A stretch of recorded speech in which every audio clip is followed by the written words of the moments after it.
স্বাগত সংবাদ যোগে দিনের প্রধান সংবাদ এবং তার বিশ্লেষণ নিয়ে আপনাদের সঙ্গে আছে আমি রাকিব হাসান। চলুন শুরুতে জেনে নিই কি থাকছে আজকের আয়োজনে। অবশ্যই যাইতে মন দেশত এখানে যাইতে এখন মনত নাই।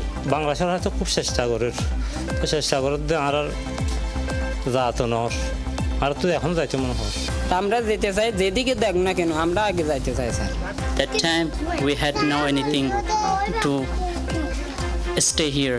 দেশত যাই না পারি, দেশের মানে ফ্যাক্টরি নিজের দেশ ফেলে এসি এটা কষ্ট করি তারপরে তো বাজি কল আর বুঝি আর দৌলত আর গরবারি আর সব পৃষ্ঠফুরি সাইগেরি বেলাই মেডিগেরি বেলাই।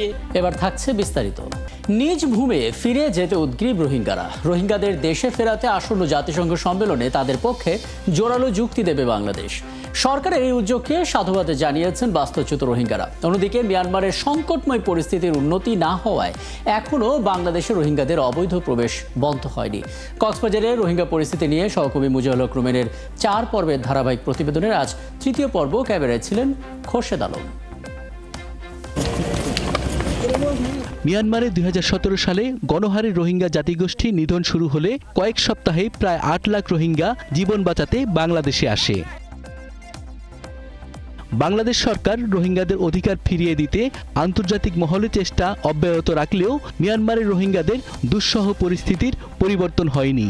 এখনও প্রতিদিনই বাংলাদেশে আসছে রোহিঙ্গারা। সম্প্রতি বাড়িঘর ফেলে কোনো রকম জীবন হাতে নিয়ে বাংলাদেশে আসার সেই পরিস্থিতি তুলে ধরেন রোহিঙ্গারা। যারা অল্প কিছু মানুষ ছিল ওইখানে, ওরা তো আস্তে আস্তে ধীরে ধীরে ছাইরা দিয়ে অতনটা ছাইরা দিয়ে বাংলাদেশে ফিরে আসতে হলো। এখন মা বোন নিতান্ত করে আর তো ফোন সোয়ান তো গুলি করি অস্ত্র করি আর গালি হয়ে গিয়ে আর দাবাই ওষুধ করি না পারির দেখেন না বলি আর জান বাঁচাবেলা বলি হেরে দাসি দিই। 16 দিন পরে ঘটনা হয়েছে, 3 দিন পরে আমরা খুলাইছি আসি যে 2 মাস আড়াই মাস ফেব্রুয়ারি মাসের 20 তারিখ আল্লাহ আর বাংলাদেশের মুসলমান দেশের মাঝে আর মাঝজনের আনাই তো বাজি কল আর বুঝি আর দৌলত আর গরবারি আর সব পৃষ্ঠফুরি সাইগেরি বেলাই মেডিগেরি বেলাই। এদিকে রোহিঙ্গাদের জন্মভূমি মিয়ানমারে ফিরিয়ে দেয়া সহ তাদের অধিকার নিশ্চিতে আন্তর্জাতিক পরিমণ্ডলে রোহিঙ্গাদের কণ্ঠ তুলে ধরছে বাংলাদেশের অন্তর্বর্তী সরকার। রোহিঙ্গারা একত্রিত হয়ে এক ভয়েসে এক কণ্ঠে তাদের যে পজিশনটা এই বিষয়ে তাদের অবস্থানগুলো সেটা স্পষ্ট করে বলতে পারেন সারা বিশ্বের কাছে। বিশেষ করে এই জাতিসংঘের উচ্চ পর্যায়ের আন্তর্জাতিক সম্মেলনের আগে সেই কাজটি হয়েছে। ধারাবাহিক এই কর্মসূচির পরবর্তী ধাপ চলতি মাসের শেষ দিকে জাতিসংঘ সম্মেলনেও রোহিঙ্গাদের কণ্ঠ তুলে ধরা হবে। সরকারের এই অবস্থানে নতুন করে আশা জেগেছে রোহিঙ্গাদের। নিজ বাড়িতে ফিরে যাবে, নিজ জমিতে ফসল ফলাবে, সেই স্বপ্ন এখন তাদের চোখে মুখে। আলহামদুলিল্লাহ এখন যেতে মন, অবশ্যই যাইতে মন দেশত এখানে যাইতে এখন মনত নাই। বাংলা সরকার তো খুব চেষ্টা করে আর যাতো নর আর তো এখন যাইতে মনে হয় বাড়িঘর সবগুলো আছে, জায়গা জমিন আছে, এই গুদা খালাসের গুদা করতাম, আলসাদ করতাম, খুব সুখ করে দিন দিকে আসিল। এরা তো 2017 সালে এসেছে স্যার, এদের আগে আমরা এসেছি, আমার মা বাবা এসেছে। তা আমরা যেতে চাই, যেদিকে দেখ না কেন আমরা আগে যাইতে চাই sir. That time we had no anything to stay here. দেশত যাই না পারি, দেশের মানে ফ্যাক্টরি নিজের দেশ ফেলে এসি এটা কষ্ট করি তারপরে একটি জাতিগোষ্ঠীকে নিশ্চিহ্ন করার মতো অপরাধ বন্ধ করে তাদের অধিকার ফিরিয়ে দেয়া না গেলে তা হবে বিশ্ব সভ্যতার পরাজয়। সেই পরাজয়ের গ্লানি থেকে মুক্ত থাকতেই বিশ্ব নেতৃত্বের কাছে রোহিঙ্গাদের কণ্ঠ তুলে ধরছেন অন্তর্বর্তী সরকার প্রধান অধ্যাপক মোহাম্মদ ইউনূস। মুজাহিরুল হক রুমেন, 71, রোহিঙ্গা ক্যাম্প, কক্সবাজার। প্রতিবেদন আমরা দেখছিলাম যে একদিকে রোহিঙ্গাদের দেশে ফেরাতে জোরালো যুক্তি দিতে চায় বাংলাদেশ জাতিসংঘে এবং অন্যদিকে এখনও চলছে রোহিঙ্গাদের অবৈধ প্রবেশ। এই যে দুই বিপরীত বাস্তবতা, এখানে আসলে করণীয়টা কি, সমাধানটা কোথায়, আলাপে যেতে চাই। আমাদের সঙ্গে এই মুহূর্তে আছেন নিরাপত্তা বিশ্লেষক মেজর জেনারেল অবসরপ্রাপ্ত নাঈম আশফাক চৌধুরী এবং আছেন রোহিঙ্গা বিষয়ক গবেষক অধ্যাপক ডক্টর আক্কাস আহমেদ। আপনাদের দুজনকে স্বাগত জানাচ্ছি, কৃতজ্ঞতা জানাচ্ছি আমাকে সময়টা দেওয়ার জন্য। এবং শুরুটা করতে চাই নাঈম আশফাক চৌধুরী আপনাকে দিয়ে। আমরা আসলে বলছিলাম এবং প্রতিবেদনও দেখছিলাম যে রোহিঙ্গা যারা আছেন এখানে তারা অত্যন্ত ইমোশনাল হচ্ছেন, আবেগতাড়িত হচ্ছেন, তারা নিজ দেশে ফিরে যেতে উদ্গ্রীব এবং আমরাও তাদেরকে কথা দিচ্ছি যে হ্যাঁ আমরা জাতিসংঘে গিয়ে তাদের ফিরিয়ে দেওয়ার ব্যাপারে জোরালো যুক্তি উপস্থাপন করব। কিন্তু মুশকিল হচ্ছে আমাদের দিক থেকে সর্বোচ্চটা দিলেও এটা সম্ভব হবে কিনা যতক্ষণ না পর্যন্ত মিয়ানমারের অভ্যন্তরীণ পরিস্থিতি শান্ত না হয়। এটা কতটা বাধা তৈরি করতে পারে আসলে? জি, অনেক ধন্যবাদ। প্রথম কথা হলো যে শুধুমাত্র মিয়ানমার চাইলেই হবে না যে রোহিঙ্গাদেরকে ফেরত নিতে, কারণ এর সাথে দেশি এবং বিদেশি অনেক ধরনের স্টেক হোল্ডার্স আছে যাদের সম্মতি অথবা সাপোর্ট প্রয়োজন, সহায়তা প্রয়োজন। সেই সহায়তা অথবা সাপোর্ট যদি না থাকে তাহলে রোহিঙ্গা প্রত্যাবাসন অনেক জটিল একটা ব্যাপার। 2 নম্বর বিষয় হলো মিয়ানমারে সেই রকম পরিস্থিতি তৈরি করতে হবে যাতে করে তারা নিরাপদে এবং ভলান্টারিলি যেতে পারে। 3 নম্বর বিষয় হলো যে ওরা শুধু গেলেই চলবে না, আবার যেন ফেরত না আসে সেই রকম একটা ব্যবস্থা করতে হবে যাতে যেটাকে আমরা বলি সাস্টেইনেবল রিপেট্রিয়েশন। এখন এই যতগুলো 3টা পয়েন্ট আমি বললাম, এই 3টা পয়েন্টের সবগুলো অথবা কোনোটা কিছুটা অগ্রগতি হয়েছে, সেই অগ্রগতিকে ধরে নেওয়া যাবে না যে রোহিঙ্গা রিপেট্রিয়েশন খুব ইমিডিয়েটলি হবে। আমি একে একে যদি বলি যে যাদের স্টেক হোল্ডার্সরা আছে, সে ফর এক্সাম্পল চায়না আছে, এখানে ইন্ডিয়া আছে, এইখানে ইউএস আছে, রাশিয়া আছে, জাপান আছে, থাইল্যান্ড আছে। সো এই যে বিদেশি যারা আছে তাদের মধ্যে এক ধরনের ঐক্য তৈরি করতে হবে, মতৈক্য তৈরি করতে হবে। আদারওয়াইজ যার যার যে ইন্টারেস্ট আছে সেই ইন্টারেস্ট অনুযায়ী তারা এতদিন কাজ করেছে এবং ভবিষ্যতেও একই রকম কাজ করবে। সো তাদেরকে এক ধরনের ইনসেন্টিভ দিতে হবে। সে ফর এক্সাম্পল মিয়ানমার ইটসেলফ বা তাতমাদাও ইটসেলফ একটা স্টেক হোল্ডার্স। তাতমাদাও রোহিঙ্গাকে ফেরত নিয়ে গেলে তাদের কি লাভ, এই যে ইনসেন্টিভ, এই ইনসেন্টিভটা যদি তৈরি করা না যায় তাতমাদাও কখনো রাজি হবে না। ইভেন এনইউজি অথবা পিডিএফ যাদেরকে বলি আমরা, তারাও রাজি হবে না। এবং ওয়ান অফ দ্য মেইন বা খুব লুক্রেটিভ একটা বিষয় হবে যদি তাদেরকে ইকোনমিক কোনো ইনসেন্টিভ দেখানো যায় যে তোমরা যদি রোহিঙ্গাদেরকে ফেরত নিয়ে যাও তাহলে তোমাদেরকে এই রকমভাবে অর্থনৈতিক এবং বিভিন্ন ইনফ্রাস্ট্রাকচারাল বা জিওপলিটিক্যাল তোমাদেরকে সুবিধা দেওয়া হবে। সো সেই রকম একটা বাস্তবতা অথবা সেই রকম একটা যদি ইনসেন্টিভ না পায় তাহলে মিয়ানমার রাজি হবে না। আমরা জানি যে চীনের অনেক ধরনের ইন্টারেস্ট আছে। রোহিঙ্গারা ওই দেশে যদি চলে যায় তাহলে তার ইন্টারেস্টটা কি ক্ষুণ্ণ হবে, নাকি তার ইন্টারেস্ট যেটা আছে সেই ইন্টারেস্টটা সমুন্নত থাকবে? এই রকমভাবে প্রত্যেকটা স্টেক হোল্ডারের বিষয়গুলোকে পর্যালোচনা করতে হবে, মূল্যায়ন করতে হবে এবং সেই অনুযায়ী স্ট্র্যাটেজি ফর্মুলেশন করে আমাদেরকে এগিয়ে যেতে হবে। কিন্তু মানে কথা হচ্ছে যে রোহিঙ্গারা তো দীর্ঘদিন আমাদের এখানে থেকে গেল এবং তাদের সংখ্যাও ক্রমাগত বাড়ছে। আমরা বলছি যে এখানে অবৈধ অনুপ্রবেশও হচ্ছে। মানে আরও একবার আপনার কাছে জানতে চাই, মানে যতগুলো স্টেক হোল্ডারের কথা বললেন প্রত্যেকের সঙ্গে আলাদা করে নেগোসিয়েশন করা এটা তো সময় সাপেক্ষ ব্যাপার। সেই হিসেবে আমরা তো প্রত্যাবাসন খুব কাছাকাছি দেখতে পাচ্ছি না। জি, আমি এটাকে অন্য একটা কারণ বলি। এক আগে তো স্টেক হোল্ডার্স মিয়ানমারের পক্ষে অর্থাৎ তাতমাদাওয়ের পক্ষে এই পুরো বিষয়টা ছিল kind of military course of action, অর্থাৎ তারা মিলিটারিলি এই পুরো বিষয়টাকে অর্গানাইজ করেছে। আর আমরা এটাকে চিন্তা করছি একটা পলিটিক্যাল একটা বিষয়।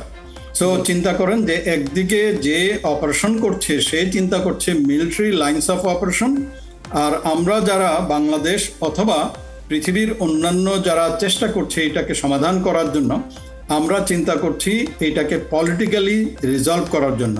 So military course of action versus political course of action একসাথে হবে কি হবে না, সলিউশন হবে কি হবে না, that is another question. So এই কথাটা কেন বললাম, কারণ হলো দেখেন ওরা যে কাজটা করছে অর্থাৎ মিয়ানমারের তাতমাদাও যে কাজটা করছে তাদের একটাই অবজেক্টিভ, সেটা হলো যে মিয়ানমারকে রোহিঙ্গা শূন্য করতে হবে। এবং সেই অনুযায়ী তারা মিলিটারি অপারেশন শুরু করেছে, যেটা 2012-তে একটা সেক্টারিয়ান ভায়োলেন্স হয়েছিল, 16-তে সেটা করেছে, 17-তে সেটা করেছে এবং অনবরত এই কাজটা করে যাবে, যেহেতু তাদের অবজেক্টিভ হলো যে সমস্ত উদ্দেশ্যটা তাদের পরিষ্কার।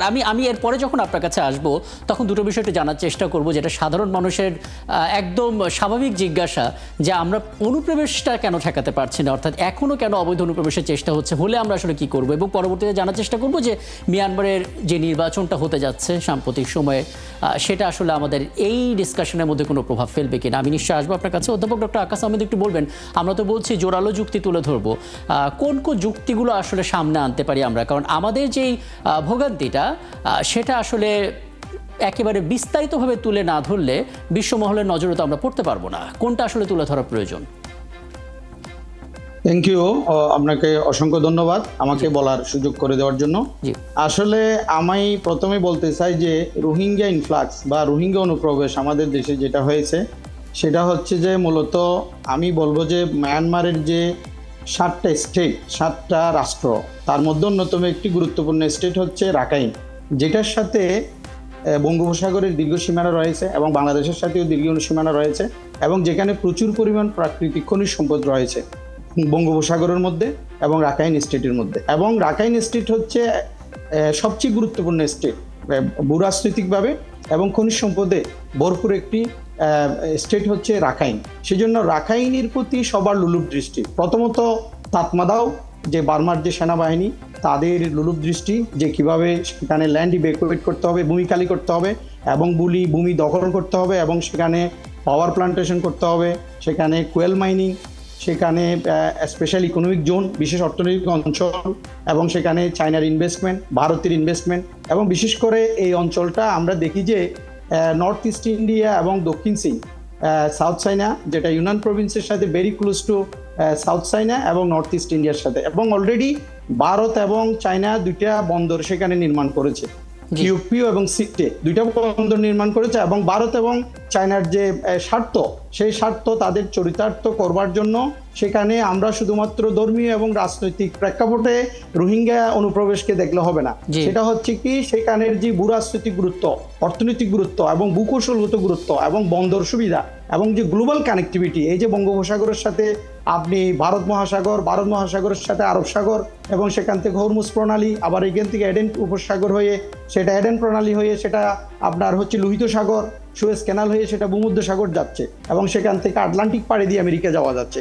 ফলে এটা ইউরোপ এবং আমেরিকা কানেক্ট করেছে। এই যে বঙ্গোপসাগরের যে গুরুত্বটা যে বার্মার সাথে, এবং সেখানে চায়নার যে ইনভেস্টমেন্ট, ইন্ডিয়ার ইনভেস্টমেন্ট, সেটা আমাদের দেখতে হবে। সেই জন্য এখানে যে এতগুলো দেশের, জনাব আকাশ আহমেদ, এখানে এতগুলো দেশের যে একটা স্বার্থ জড়িত হলো, মানে বাংলাদেশের স্বার্থটা কেন আসলে জড়িত হলো না? অর্থাৎ আমাদেরকে কেন সাফার করতে হচ্ছে? আমাদের ফরেন পলিসি কোনো দুর্বলতা দেখেন এক্ষেত্রে? এটা ভেরি গুড পয়েন্ট। এটা আমি বলবো যে আমি আপনাদেরকে একটি কথা বলি। এখন ধরেন ইউরোপের কিন্তু ফ্রান্সের মানুষ কিন্তু আপনার জার্মানি যাচ্ছে না, বা আপনার ধরেন বেলজিয়ামের মানুষ কিন্তু জার্মানি যাচ্ছে না, বা এক দেশের সাথে আরেক দেশে কিন্তু এক দেশের মানুষ আরেক দেশে যাচ্ছে না। তাইলে বার্মার সাথে আমাদের গত বেশ কয়েক বছর ধরে আমরা ভারতের সাথে যে দ্বিপাক্ষিক সম্পর্ক, আমাদের যে ট্রেড, আমাদের এক্সপোর্ট ইম্পোর্ট, আমাদের বর্ডার ইমিগ্রেশন, আমাদের ট্যুরিজম, আমাদের ট্রিটমেন্ট, সব কিছু আমাদের একটা কোঅপারেশন, রিজিওনাল বা বাইলেটারাল রিলেশন, দ্বিপাক্ষিক সম্পর্ক। ফলে সেখানে সেটা যদি হয় বার্মার সাথে, যে বার্মার যে তার যে আমাদের চেয়ে 5 গুণ বড় এবং প্রচুর খনিজ সম্পদ এবং তাদের কৃষি সম্পদ, মৎস্য সম্পদ, বনজ সম্পদ সবকিছু আছে। আজকে বাংলাদেশে খাদ্য সংকট, আমাদের খাদ্য নিরাপত্তাহীনতায় আছে, আমাদেরকে ইম্পোর্ট আমদানি করতে হচ্ছে। বার্মার উপর আমরা নির্ভরশীল, আমরা ইন্দোনেশিয়া, মালয়েশিয়া, আমরা ভারতের উপর, আমরা পাকিস্তানের উপর নির্ভরশীল। কাজে আমরা সেখান থেকে ল্যান্ড লিজ নিয়ে, সেটা হচ্ছে পররাষ্ট্রনীতির ব্যাপার। আমরা যদি বার্মার সাথে সুসম্পর্ক করতে পারি, আমাদের পররাষ্ট্রনীতির যে ডিরেকশন সেখানে ভুল ছিল, সেটা এখন সময় এসেছে আমরা বার্মার সাথে, এই যে তাতমাদাও বলি কিংবা আরকান আর্মি বলি বা বর্তমান যে সরকার বার্মার, তাদের সাথে সুসম্পর্ক করে আমরা চায়নাকে ইনভলভ করে চায়নার যে economic corridor, BCI economic corridor, belt and route initiative, maritime silk route, এগুলো যদি আমরা ট্রেড এন্ড ইনভেস্টমেন্ট এবং চায়নার যে ইন্টারেস্ট আমাদের বঙ্গোপসাগরে, চায়নার যে অ্যাক্সেস চাই বঙ্গোপসাগরে এবং তাদের যে মালাক্কা স্ট্রেট ডিলেমা, সাউথ চায়নাতে যে স্থিতি, যে সংকটটা, সেটা যদি আমরা করতে পারি, তাহলে বার্মার সাথে যদি দ্বিপাক্ষিক সম্পর্ক করা যায়, ট্রেড এন্ড ইনভেস্টমেন্ট করা যায়, তাদের বেনিফিট দেওয়া যায়, যেমনটা বলছিলেন উনি, সেটা যদি আমরা করতে পারি, তাহলে আমার মনে হয় যে রোহিঙ্গা রিপাট্রিয়েশন সম্ভব। যদিও এটা অনেক সময় লাগবে, অনেক বছর লেগে যাবে, তবে এটা সম্ভব। হ্যাঁ, কিন্তু এটা আপনারা যেভাবে আসলে জিনিসগুলো ব্যাখ্যা করলেন সবার কাছে এই জিনিসটা স্পষ্ট হচ্ছে, এবং সাথে এটাও স্পষ্ট হচ্ছে যে আসলে খুব দ্রুত আসলে সমাধানটা মানে সুযোগ নেই আসলে বাস্তব কারণেই, কারণ অনেক নেগোসিয়েশনের জায়গা আছে। আমি আবারও আসবো আপনার কাছে, যেটা আপনি নাঈম আশফাক চৌধুরী, আপনি একটু বলবেন, মানে আপনি যে 3টা পয়েন্টের কথা বলেছেন তার ভিতরে একটা পয়েন্ট ছিল এরকম যে শুধু রোহিঙ্গাদের প্রত্যাবাসন করলেই হবে না, তারা যেন আবার ফিরে না আসে সেই নিশ্চয়তাটাও তৈরি করতে হবে। কিন্তু মুশকিল হচ্ছে আমরা সেই নিশ্চয়তা তো দূরের কথা, আমরা আরও নতুন রোহিঙ্গা যারা আসতে যাচ্ছে তাদেরকে ঠেকাতে পারছি না, রীতিমতো হিমশিম খাচ্ছি। অনেকে এটা জানতে চান আমরা আসলে কি করতে পারি, আমরা তাদেরকে প্রবেশ করতে না দিয়ে কি করতে পারি, আসলে করণীয়টা কি?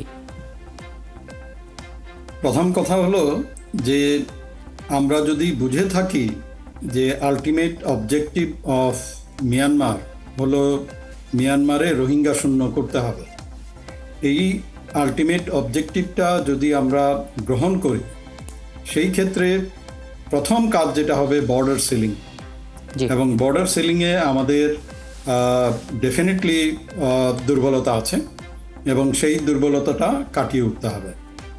সে ফর এক্সাম্পল আমাদের 271 কিলোমিটার যেটা যে বর্ডার আছে, এই 271 কিলোমিটারের সকল জায়গায় আমাদের বর্ডার সিকিউরিটি ফোর্স যেতে পারে না, অনেক দুর্গম, এবং এই বর্ডারের পাশ দিয়ে যে রোডটা আছে বা এখন তৈরি করা হচ্ছে সেই বর্ডার রোড যেটা, এটা অতি দ্রুত শেষ করা উচিত এবং কোনো অবস্থাতেই যেন একটি রোহিঙ্গা না আসতে পারে, একজন রোহিঙ্গাও যেন না আসতে পারে, তার প্রয়োজনীয় ব্যবস্থা করতে হবে। সো এইটা আপনি প্রোটেক্টিভ একটা ব্যবস্থা নিলেন, কিন্তু আপনি যদি উৎসে সমস্যার সমাধান না করেন, অর্থাৎ মিয়ানমারের ভেতরে যদি সমস্যার সমাধান না করেন, সেই ক্ষেত্রে এই যে আশার যে চাপ, এই আশার চাপটা অনবরত আসতে থাকবে। এবং সেই উৎসে সমস্যার সমাধান তখনই হবে যখন দুটো বিষয় বললাম, একটা হলো ইনসেন্টিভ দেয়া যাবে, মিয়ানমারকে বোঝানো যাবে, যে তাতমাদাওকে বোঝানো যাবে যে যদি তারা রোহিঙ্গাদেরকে রেখে দেয় তাহলে তারা এই ধরনের ফ্যাসিলিটিস, মানে উইন-উইন সিচুয়েশন থাকতে হবে একটা, তাই তো? একটা উইন-উইন সিচুয়েশন রাখতে হবে। উইন-উইন সিচুয়েশন ছাড়া কখনোই তাতমাদাও একদম একদম। হ্যাঁ, আমি আমার আলাপের একেবারে শেষ পর্যায়ে যেহেতু চলে এসেছি, অধ্যাপক ডক্টর আক্তাস আহমেদ, আপনার কাছে একটু জানতে চাই, ধরুন রোহিঙ্গা প্রত্যাবাসন একটা বড় সময় লাগছে, কিন্তু এই সময়টুকুতে আসলে রোহিঙ্গাদেরকে কিভাবে আমরা কাজে লাগাতে পারি? কারণ দিন শেষে মানব সম্পদ বলেও তো একটা ব্যাপার আছে, যেহেতু তারা এখানে আছে, আমরা তাদেরকে আশ্রয় দিচ্ছি, সার্বিক সেবা দেওয়ার চেষ্টা করছি, কিভাবে তাদেরকে কাজে লাগাতে পারি, সেটা মেধা, মনন, শিল্প, নানা ক্ষেত্রে আসলে। ধন্যবাদ। অলরেডি আপনি ক্যাম্পগুলোতে যদি কখনো এটা হয়তো রিপোর্ট হয়েছে যে সেখানে বিভিন্ন এনজিও, সরকারি বেসরকারি বিভিন্ন প্রতিষ্ঠান সেখানে শিক্ষার উন্নয়নের কাজ করতেছে, তাদেরকে বিভিন্ন ট্রেনিং দেওয়া হচ্ছে। তবে আমি যেটা বলবো যে কক্সবাজারের উখিয়া এবং টেকনাফ যেহেতু কোস্টাল এরিয়া, বে অফ বেঙ্গল আছে, সেখানে আমাদের জাপানের যে কনসেপ্টটা বে of Bengal industrial growth belt, সেখানে যদি ইন্ডাস্ট্রিয়ালাইজেশন করা যায়, ক্ষুদ্র এবং কুটির শিল্প স্থাপন করা যায় এবং সেখানে তাদেরকে ট্রেনিং দিয়ে, বিশেষ করে আমাদের যে চিপ লেবারের যে আমাদের যে গ্লোবাল কম্পারেটিভ অ্যাডভান্টেজ, তুলনামূলক যে সুবিধা, যে আমাদের কম চিপ লেবার ব্যবহার করে আমরা আমাদের যে তৈরি পোশাক আমরা আমেরিকা এবং ইউরোপের মার্কেটে আমরা সেল করে হিউজ ফরেন কারেন্সি রেমিটেন্স আমরা আহরণ করতে পারতেছি, সেটা কাজে লাগানো যেতে পারে। তবে কখনোই রোহিঙ্গাদেরকে আমাদের যে সোশ্যাল ইন্টিগ্রেশন বা আমাদের সেটা করা ঠিক হবে না।